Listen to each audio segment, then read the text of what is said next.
Arthur, Chapter 1. Arthur threw open the second-floor bay window. Searching the yard, he called out into the night. "Hark! Who goes there? I beseech thee, announce thyself as friend or foe." The thick night air hung still. In the shadows, a stranger scampered along the unlit garden path. Just then, a voice cried out in shrill tones, "Pizza man! Half pepperoni, half green pepper." Arthur turned to his guests. "I am beckoned to the gate. Do forgive my briefly taking leave." Arthur flew to the gate. Money and pasta were exchanged, and he returned. In the cold air, the light striking him as he coolly crossed the room, Arthur's pizza looked good. Real good. His guests could not pull their gaze from it. They desired Arthur's pizza as they had no other before. With their stares, they devoured Arthur's pizza. Arthur's coarse, manly hands ripped open the pizza box, exposing the white, virgin cheese dripping over the flaming pizza's offerings. His guests moved in on Arthur's pizza like a fresh kill. There it lay, naked, hot, inviting. No one asked for plates. They'd swallow this prey, flesh and all, shameless in their savagery, hands dripping with blood-red, still warm sauce, mouths biting hard and deep into Arthur's pizza and all its sensuous toppings. Arthur moved to the window. He saw below the bright moon's reflection on a dead cat in the alleyway. "A car crashes!" Arthur impatiently shouted. Arthur's guests swarmed about him. They sensed he was about to spontaneously compose a poem, as only he knew how. Without forethought or plan, he simply summoned a completed elegy or stanza that flowed without effort from his mind to whomever stood in his presence. All waited in dead silence. "A car crashes. It makes a loud noise. It burns up. There is hurt. There is pain. Boom! Bad car crash. God speaks. God speaks through the car crash. God says, 'Slow down.' It is too late." Arthur collapsed to the ground. The guests looked to one another. There was confusion. All were certain that Arthur's spontaneous prose and his collapsing thereafter contained deep meaning. Many felt that it was a sign to build a fire and sacrifice his body to release his tortured soul to a higher plane. It was decided that they must mutilate his shackled bodily form to free his soul from its polluted mortal prison. This woke Arthur. He explained that, in fact, the meaning was far deeper than this, and he would need further time to fully discern its true import. His guests untied Arthur from the lamppost. They put away the lighter fluid and took the wads of newspaper from his pant pockets as the festivities continued into the night. But the fact was, Arthur was lost. Lost in a world of unfulfilled dreams, broken promises, and an all-consuming, paralyzing void. It had only been a few years earlier that, in an effort to break from his suffocating doldrums, Arthur decided to make a new life for himself. From that time forward, Arthur had dedicated his life to selling life insurance. But it was no good. Arthur could never fully commit himself to his work. After a while, he discovered that, in fact, life insurance seemed to have very little to do with life and much more to do with death. This depressed Arthur. Each day, a new client would sit across his desk, and the two would speak in a euphemistic coded language about some comprehensive life insurance policy. But the whole time, the two knew what they were really talking about: how much the client's family could expect to cash in on his rotting corpse. This was not at all what Arthur had imagined when he'd gone into the life insurance business. Arthur's idea of life insurance was just that: insuring the public against suffering an empty, purposeless life. He pictured people coming in and ensuring that their children would live happy, gratifying lives. He imagined insurance claims that spawned long philosophical dialogues in which he and his client would engage in profound introspection, exploring the very essence of our existence and the nature of genuine contentment in a society locked within the confines of a modern hedonistic world. Instead, he found himself immersed in the grisly details of double homicides and suspicious drownings. This was not for Arthur. After 2 months, he quit the agency to open his own, the Happily Ever After Life Insurance Agency. Arthur's policy was simple. He would insure anyone up to $100,000 that their life would be a fulfilling and rewarding experience in which they would find deep meaning and purpose. The Happily Ever After Life Insurance Agency would open a policy with no one over 10 years old. Furthermore, no one could file a claim before age 55.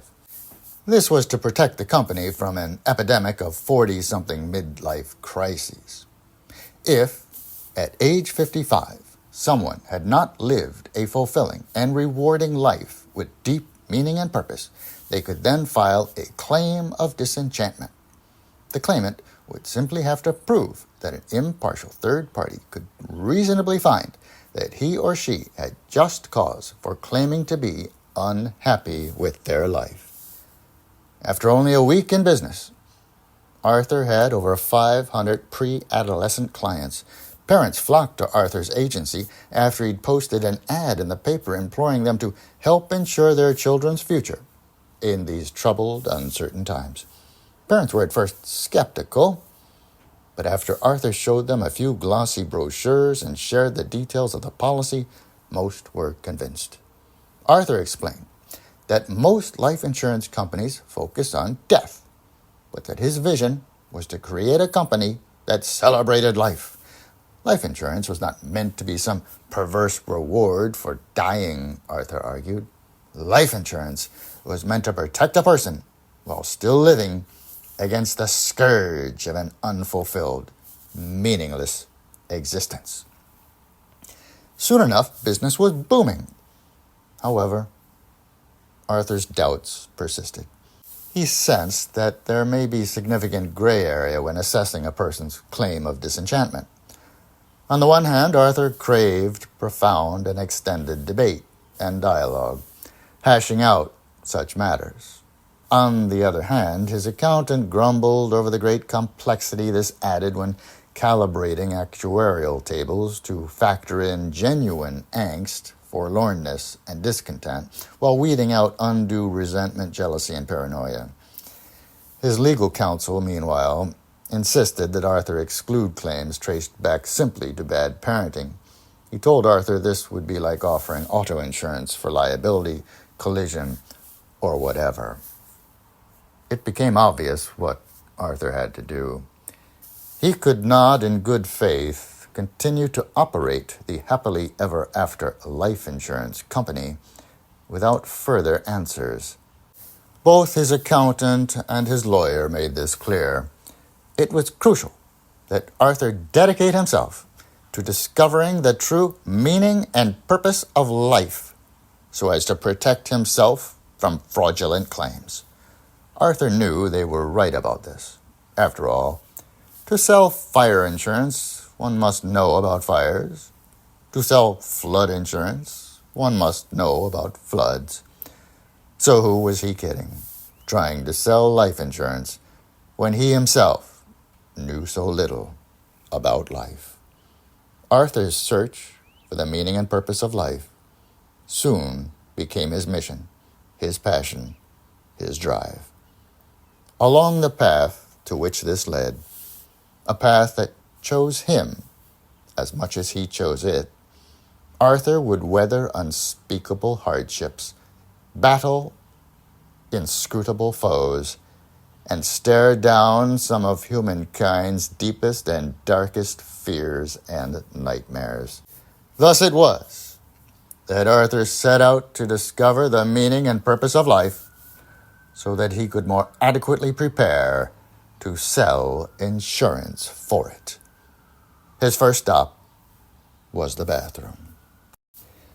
Chapter 2. Arthur observed, quite ingeniously, that though there are a great variety of cultures and societies around the world, there are still a few basic human needs and proclivities common to all. Understanding these thus helps one to lay bare the most universal and eternal features of human existence. Given this, Arthur knew that the first steps in any search for the meaning and purpose of life must begin with these most basic human needs and proclivities. Indeed, Arthur opened his query with perhaps the most human proclivity of all, the elimination of waste. Arthur was fascinated to learn how entire industries have been built over the last century simply to accommodate the human elimination of waste. There was, as his investigation would reveal, quite a hefty profit to be made from this most natural of human urges. Indeed, as Arthur looked into matters more deeply, he was shocked to learn of a most unpleasant and quite seedy side to the human elimination of waste. The competition for human waste was fierce. Mammoth corporations rose and fell based upon their capacity to facilitate this basic human need. In their efforts to capture market share, human waste industrialists often engaged in what could be fairly deceptive advertising tactics, tempting the public with their shiny seats and scented rolls of tissue to eliminate their human waste with them. Arthur was disgusted by the whole scene. He had to know more. He arranged an interview with a leading human waste industrialist, Felix Harper. The Harper family had been in human waste for over 40 years. Felix's grandfather, the late Claude Harper, had been the first to recognize the potential profit from tapping into the seemingly bottomless reservoir produced by the human elimination of waste.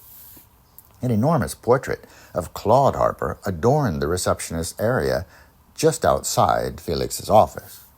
For all the money he'd earned from people giving him their human waste, Arthur had an almost taciturn look about him, with long worry lines creasing his face and heavy bags beneath his eyes.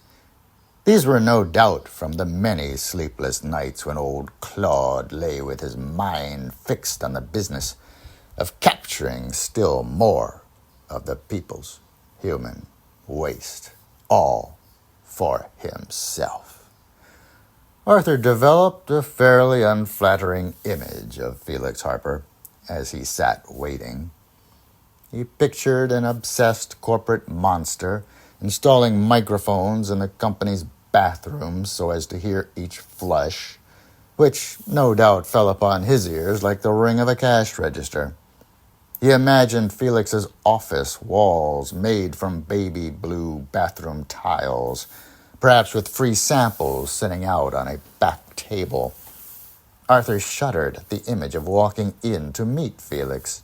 He pictured him extending his cold, hairy hand, still wet from having used one of those 20-second blow dryers, the financial residue of human waste dripping from his every pore as he spoke excitedly of the fortune he'd gleaned from humans eliminating their waste, all for him.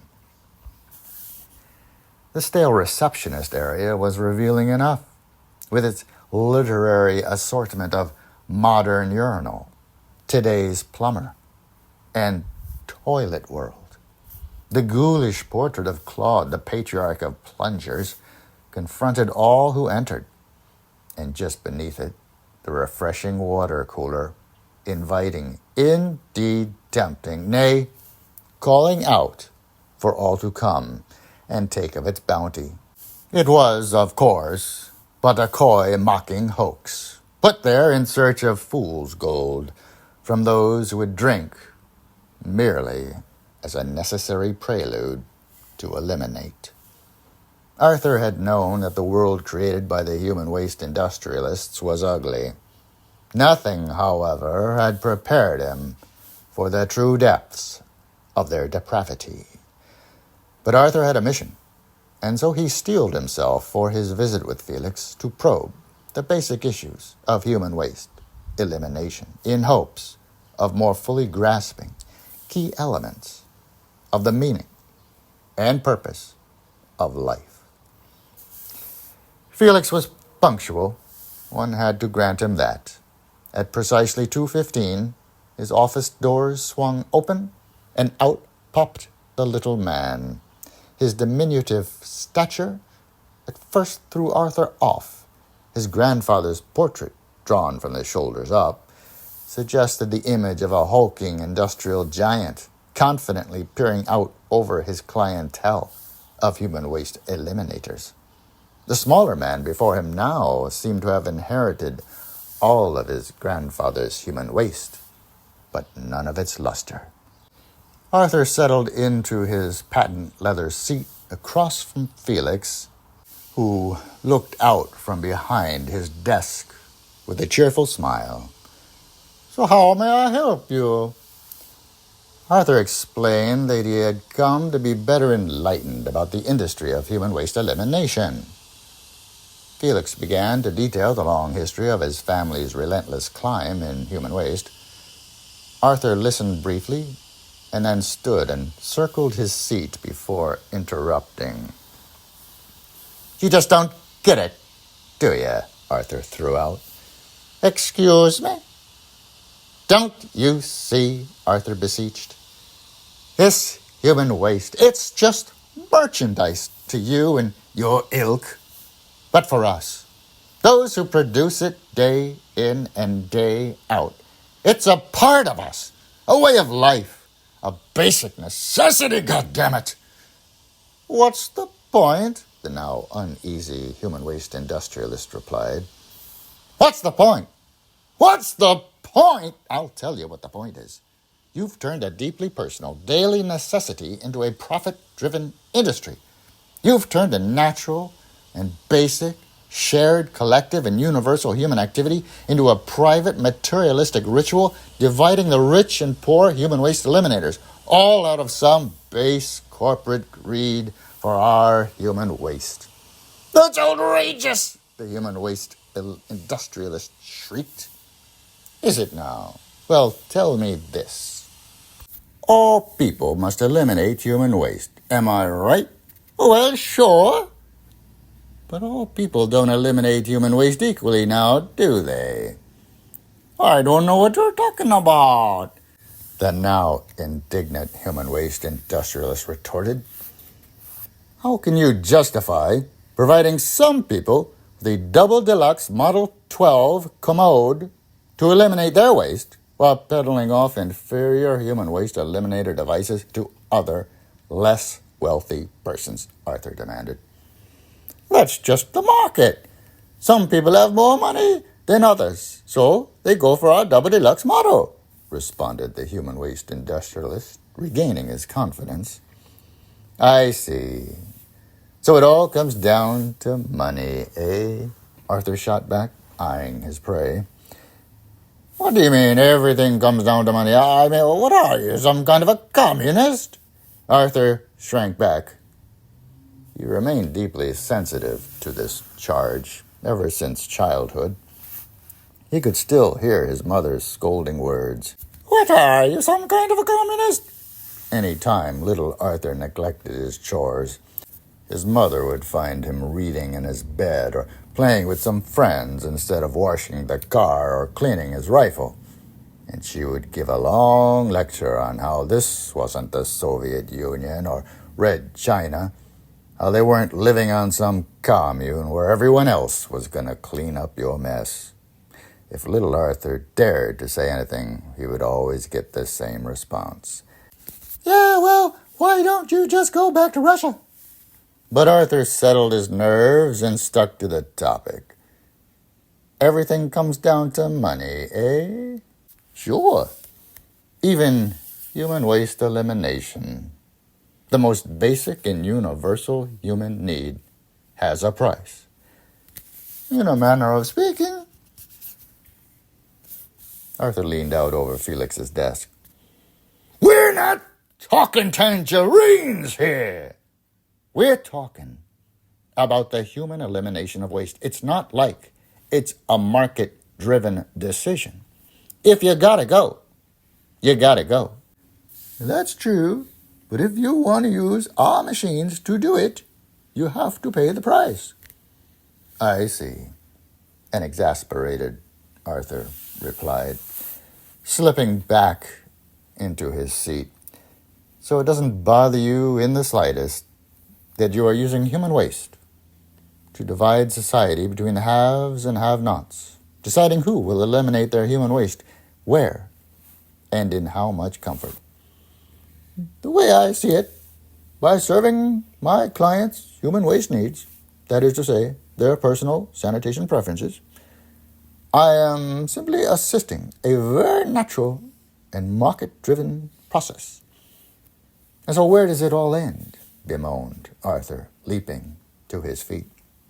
This valuing of one person's human waste above another's, this deciding which people will eliminate their human waste where and how, this arbitrary division of society into luxury and economy classes of human waste eliminators.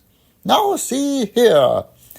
It's all starting to become pretty clear to me now. Arthur sat back down and propped his feet up on the edge of Felix Harper's desk. Perhaps I should explain. Explain what? You see, I am on a mission. I am seeking the meaning and purpose of life. That is what has brought me to your office today. I see. The meaning and purpose of life. Indeed. And I must say that this little talk has been most enlightening. How so? Let's just say I never knew the elimination of human waste could be so multifaceted. To most of us, it's a pretty simple and straightforward affair. But to the rapacious industrialist, such as yourself, human waste is a stepping stone to riches. In your pursuits, our elimination of human waste is a matter of profit and loss, market share, a mere excuse for hawking a host of complementary consumer goods. So who are we hurting? Maybe no one. Anyway, who knows? Heck, maybe we're all to blame. Turning our elimination of human waste needs over to an industry built upon corporate greed, forever seeking out our precious human waste. And how does this explain the meaning and purpose of life? You see, that's the difference between a visionary like myself and a sorry corporate clown like you. Clearly, one cannot find the meaning and purpose of life in the elimination of human waste per se. However, confronting the ugly corporate reality of the elimination of human waste yields certain insights, which, properly framed, may then point one further along the correct path to finding the meaning and purpose of life. And where might your insights lead you? Before Felix could complete his thought, Arthur bolted from the room in search of his next clue to the meaning and purpose of life. If following the trail of human waste had merely led him to a savage world of greed and avarice, then Arthur knew his search must continue at an even more elementary level. Arthur's quest turned to money, that social scourge dividing human waste eliminators. If, to understand the meaning and purpose of life, one must begin with humanity's most basic needs and proclivities, such as the elimination of human waste, and if to understand the elimination of human waste meant first to understand a multi-billion-dollar profit-driven industry, then Arthur knew he could not begin with human waste after all. Indeed, this turned out to be nothing more than the mere result of his real object of inquiry, money. Arthur made his way across town to meet with his stockbroker, stopping briefly to use a public urinal.